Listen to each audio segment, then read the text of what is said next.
भगवान श्री रमण महर्षि से भक्त ने पूछा, क्या देशभक्त बनना हमारा कर्तव्य नहीं है? भगवान ने कहा, आपका कर्तव्य है कि आप हों, आप यह और वह ना हों, बस आपको अपने आप में स्थिर रहना है। हालांकि जब उनसे राजनीतिक जीवन से जुड़े लोग भेंट करते तो वे उन्हें केवल यही परामर्श देते कि वे अपने भीतर सेवा और समर्पण भाव बनाए रखें और अपने काम को अहम से दूर रखें। भक्त ने पूछा, क्या स्वराज और स्वतंत्रता पाने की इच्छा उचित है? तब इस पर भगवान ने कहा, इसमें कोई संदेह नहीं कि यह इच्छा स्वहित से आरंभ होती है। हालांकि लक्ष्य के लिए किया गया व्यवहारिक काम धीरे धीरे नज़रियों को विस्तृत करता है ताकि व्यक्ति देश के साथ एकात्म हो सके। अपने निज रूप को विलीन करने की इच्छा वांछित है और यह निष्काम कर्म कहलाता है। भक्त ने पूछा, अगर निरंतर संघर्ष और महान बलिदान के उपरांत स्वराज मिलता है तो क्या इससे व्यक्ति का प्रफुल्लित होना न्याय उचित नहीं है? भगवान ने कहा, नहीं, संघर्ष के दौरान उसे उच्च सत्ता के प्रति समर्पण कर देना चाहिए और उसकी शक्ति को सदा अपने सम्मुख रखना चाहिए और भूलना नहीं चाहिए ऐसी दशा में कि वह कैसे प्रसन्न हो सकता है। उसे अपने कार्यों के परिणाम की चिंता भी नहीं करनी चाहिए, तभी यह निष्काम कर्म बनता है। भगवान ने कहा, गांधी जी ने स्वयं को दिव्य के प्रति समर्पित कर दिया था और कोई हित न रखते हुए उसके अनुरूप ही कार्य करते थे। वे स्वयं परिणामों की चिंता न करते परंतु उन्हें सच्चे दिल से स्वीकार करते। राष्ट्रकर्मियों का यही रवैया होना चाहिए। प्रश्नकर्ता ने पूछा, क्या काम को सफलता मिलेगी? भगवान ने कहा, यह प्रश्न इसलिए पैदा होता है क्योंकि प्रश्नकर्ता ने अपना समर्पण नहीं किया है। प्रश्नकर्ता पूछता है, तो क्या हमें देश के कल्याण और काम के बारे में विचार नहीं करना चाहिए? भगवान कहते हैं, पहले आप अपनी देखरेख करें, बाकी सब कुछ सहज भाव से स्वयं होता चला जाएगा। प्रश्नकर्ता कहता है, मैं व्यक्तिगत प्रश्न नहीं कर रहा, यह देश का सवाल है। भगवान कहते हैं, पहले समर्पण करो, फिर देखो। उस समर्पण के अभाव में ही संदेह जन्म लेते हैं। उसी समर्पण से शक्ति संग्रह करो और तब आपके आसपास के माहौल में आपकी संग्रहित शक्ति से ही सुधार आने लगेगा।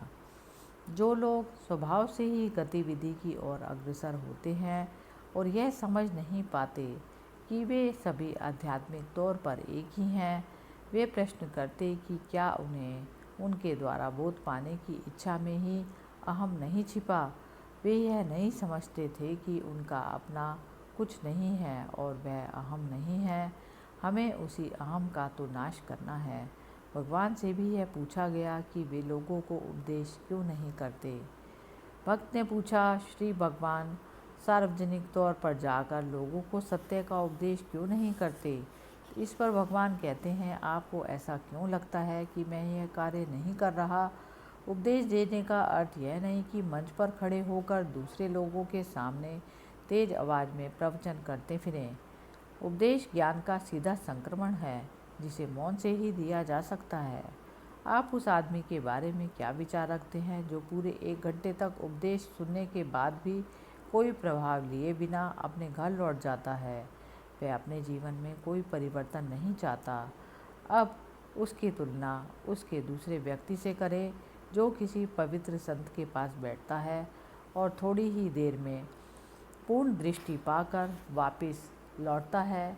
इनमें से क्या श्रेष्ठ है, जोर शोर से प्रभावहीन प्रवचन करना या फिर मौन बैठकर आंतरिक शक्ति का प्रसारण करना? वैसे भी वाणी कैसे प्रकट होती है?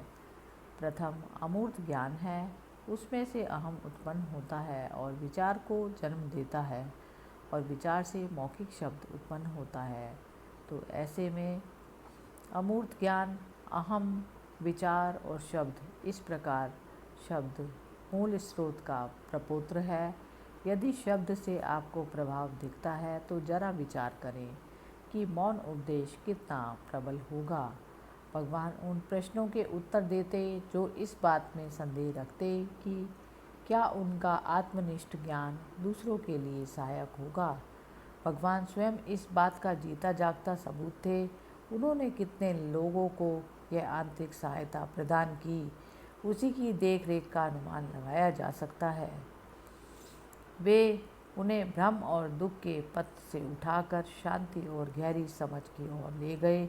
यह सब उनकी मौन कृपा का फल था।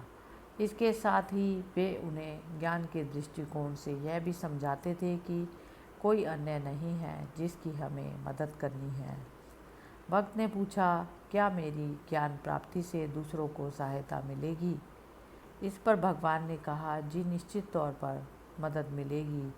इससे बेहतर मदद और क्या होगी, परंतु वास्तव में क्या कोई अन्य है जिसकी मदद करनी है?